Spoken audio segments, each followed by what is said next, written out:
हर शहर की अपनी एक कहानी होती है।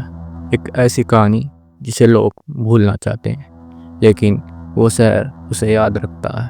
1988 टोक्यो दुनिया का सबसे सेफ शहर। लेकिन उस साल एक घर के बंद कमरे में ऐसा जुल्म हुआ जहाँ इंसानियत ने अपना खुद का चेहरा नहीं पहचाना। ये कहानी है जुंको फुरुता की, एक सिंपल सीधी सादी लड़की जिसका सपना था एक नॉर्मल ज़िंदगी जीना, कॉलेज जाना, जॉब करना और माँ बाप का नाम रोशन करना। लेकिन उसके सपने एक ऐसे मंजर में तब्दील हो गए जहाँ सपने मर जाते हैं और सिर्फ अंधेरा बचा रहता है। नवंबर की ठंड भरी शाम थी। रोड पे हल्की हल्की बारिश हो रही थी। सब लोग अपने घर की तरफ जा रहे थे और जुंको भी अपने घर की ओर जा रही थी। लेकिन उसे क्या पता था, उस रात के बाद उसका घर सिर्फ एक याद बन के रह जाएगा। उस दिन से शुरू हुआ एक दौर 44 दिनों का, जहाँ समय रुक गया लेकिन जुल्म एक चलती गाड़ी की तरह बढ़ता रहा। सब लोग देखते रहे, दोस्त, नेबर्स, दुनिया, और सब चुप थे, जैसे इंसानियत ने अपनी आंखों पर पट्टी बांध ली हो। कभी कभी सबसे बड़ा जुर्म किसी को मारना नहीं होता बल्कि किसी के लिए कुछ न करना होता है। हेलो दोस्तों, मेरा नाम है अजय और आपका स्वागत है इस चैनल पर, जहां मैं कवर करता हूं कुछ ऐसे क्राइम केसेस जिन्हें सुनकर आपको लगेगा क्या इंसानियत सच में इस हद तक जा सकती है। आज का केस भी कुछ ऐसा ही होने वाला है। तो चलिए शुरुआत से शुरू करते हैं। जुंको फुरुता का जन्म 18 जनवरी 1971 को हुआ था और वो मिसातो साइतामा प्रेफेक्चर में अपने पेरेंट्स और अपने भाई के साथ रहती थी। जब उसका मर्डर हुआ तब वो यासियो मिनामी हाई स्कूल में पढ़ती थी और अक्टूबर 1988 से एक प्लास्टिक मोल्डिंग फैक्ट्री में काम करती थी ताकि अपने ग्रेजुएशन ट्रिप के लिए पैसे बचा सके। जुंको दिखने में काफ़ी खूबसूरत थी और उसकी पर्सनैलिटी भी काफ़ी अच्छी थी। वो अपने क्लासमेट्स और टीचर से हमेशा मुस्कुराहट के साथ मिलती थी। स्कूल में काफ़ी लड़कों ने उसको प्रपोज किया था लेकिन जुंको उन सबको रिजेक्ट कर देती थी, शायद इसलिए क्योंकि वो अपने फ्यूचर पर फोकस करना चाहती थी। उन्हीं में से एक लड़का था हिरोशी मियानो। उसने भी जुंको को प्रपोज किया था लेकिन जुंको ने उसको बड़े ही पोलाइट वे में रिजेक्ट कर दिया था। लेकिन हिरोशी उस रिजेक्शन को हैंडल नहीं कर पाया। मियानो अपने 3 दोस्तों के साथ रहता था जिनके नाम हैं जो ओगुरो, शिंजी मिनातो, यासुशी वातानाबे।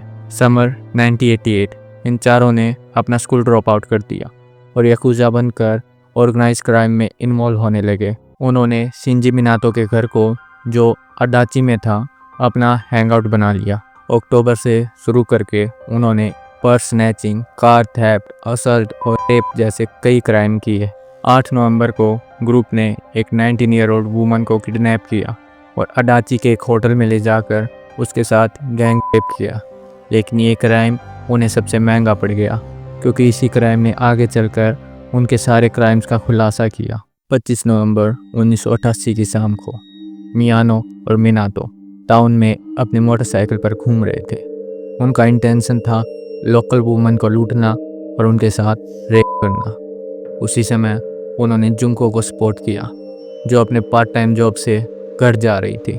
मियानो के ऑर्डर्स फॉलो करते हुए मिनातो ने जुंको को किक मारकर उसकी बाइसाइकिल से नीचे गिरा दिया और वहाँ से भाग गया। और मियानो ये दिखाते हुए कि उसने एक्सीडेंट होते हुए देखा है, जुंको को अप्रोच किया और उसको घर तक वॉक करने के लिए ऑफर किया।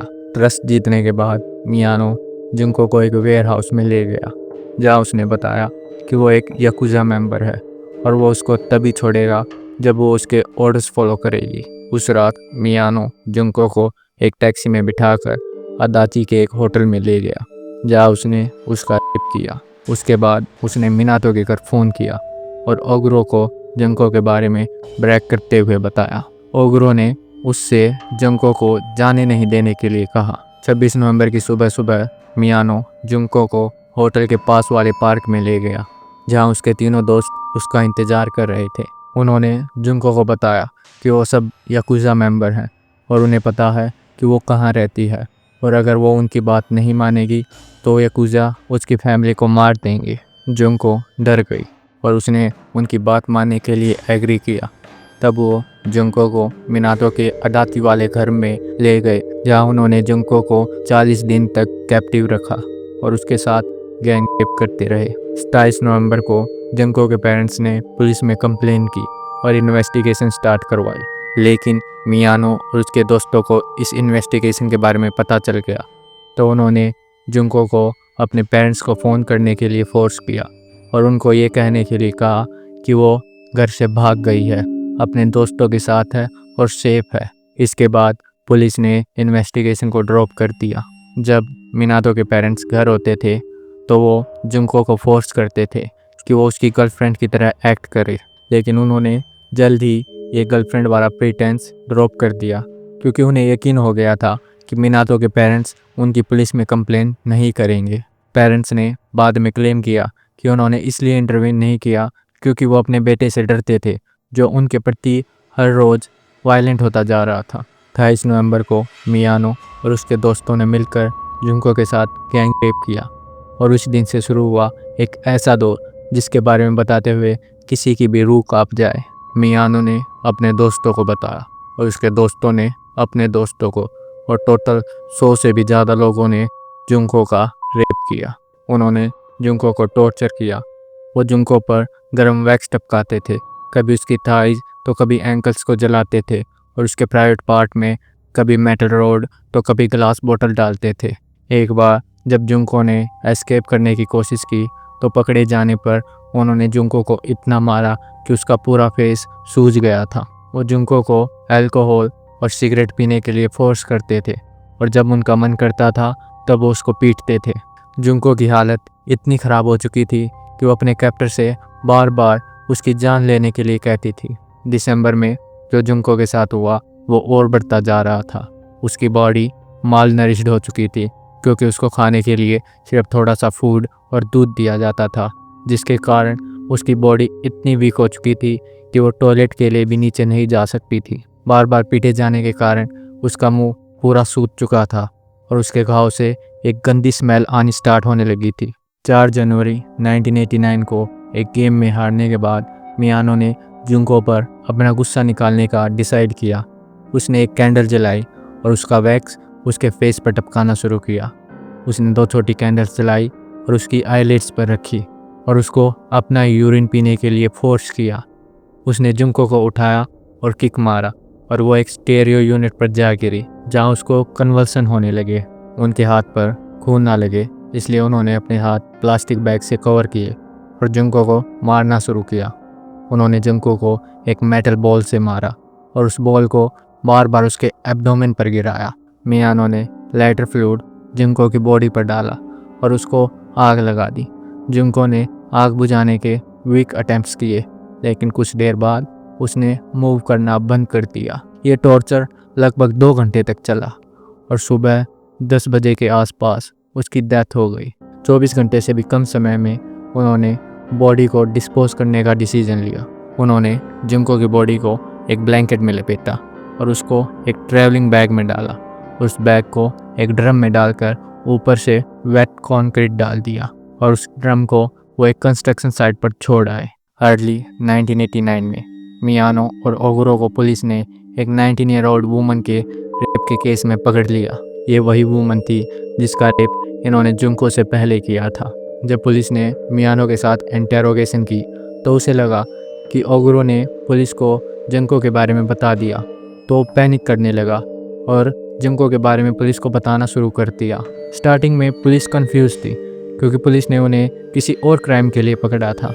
जुंको की बॉडी वाला ड्रम 29 मार्च को रिकवर किया गया और उसकी पहचान उसके फिंगरप्रिंट से हुई और उसके बाद मियानो और उसके दोस्तों को अरेस्ट कर लिया गया। कोर्ट ने उन सब की आइडेंटिटीज़ को सील कर दिया, लेकिन एक जर्नलिस्ट ने उनकी आइडेंटिटीज़ को रिवील किया, ये कहते हुए कि उन्हें एनोनिमिटी का कोई राइट नहीं है क्राइम की सेवेरिटी को देखते हुए। जुलाई 1990 में सब गिल्टी पाए गए और डिस्ट्रिक्ट कोर्ट ने उन्हें सजा दी। मियानो को ओरिजिनली 17 साल की जेल हुई थी और फिर से सेंटेंस को मॉडिफाई करके उसको 20 साल कर दिया गया था, जो जापान में लाइफ इम्प्रिजनमेंट से थोड़ी सी कम है। प्रोसिक्यूशन तो लाइफ इम्प्रिजनमेंट ही चाहता था। मियानो के पेरेंट्स ने अपना घर बेच दिया और जुंको के पेरेंट्स को 50 मिलियन येन एज कंपनसेशन दिया, जिसको उसके बेटे के डिफेंस ने उसे एज ए मिटिगेटिंग सर्कमस्टेंस की तरह प्रेजेंट किया। जज द्वारा ऑर्डर किया गया साइकोलॉजिकल इवैल्यूएशन, उससे पता चला कि मियानो को लर्निंग प्रॉब्लम थी। उसका माइंड तो ठीक था, लेकिन उसका इमोशनल डेवलपमेंट वो नहीं हुआ था। 2009 में रिलीज होने के बाद उसने अपना लास्ट नेम चेंज करके योकोयामा कर लिया। जुंको का फ्यूनरल 2 अप्रैल 1989 को हुआ था, जहाँ उसके एक फ्रेंड ने एक यूलॉजी डिलीवर की। जुंको के फ्यूचर एम्प्लॉयर ने उसके पेरेंट्स को उसकी यूनिफॉर्म प्रेजेंट की जो वो फ्यूचर में पहनने वाली थी। उस यूनिफॉर्म को जुंको के कैस्केट में रखा गया और ग्रेजुएशन पर उसके प्रिंसिपल ने उसका डिप्लोमा उसके पेरेंट्स को दिया। आज हम जुंको फुरुता का नाम फिर से याद करते हैं, as a reminder, as a prayer, as a promise कि हम चुप नहीं रहेंगे, कि हम अपने आसपास के अंधेरे को पहचानेंगे और शायद किसी और जुंको की कहानी लिखने से पहले हम किसी का हाथ पकड़ लेंगे। जुंको फुरुता, एक नाम, एक याद, एक मिसाल जिसे दुनिया ने भुला दिया, लेकिन इंसानियत उसे कभी नहीं भुला पाएगी। ये कहानी थी जुंको फुरुता की। अगर आपको ये कहानी अच्छी लगी तो कमेंट में बताइए कि आपका ओपिनियन क्या है इस कहानी पर, और लाइक कीजिए, सब्सक्राइब कीजिए। मैं मिलता हूँ आपको अगले एपिसोड में एक और डार्क कहानी के साथ। Until then, stay aware, stay safe. धन्यवाद।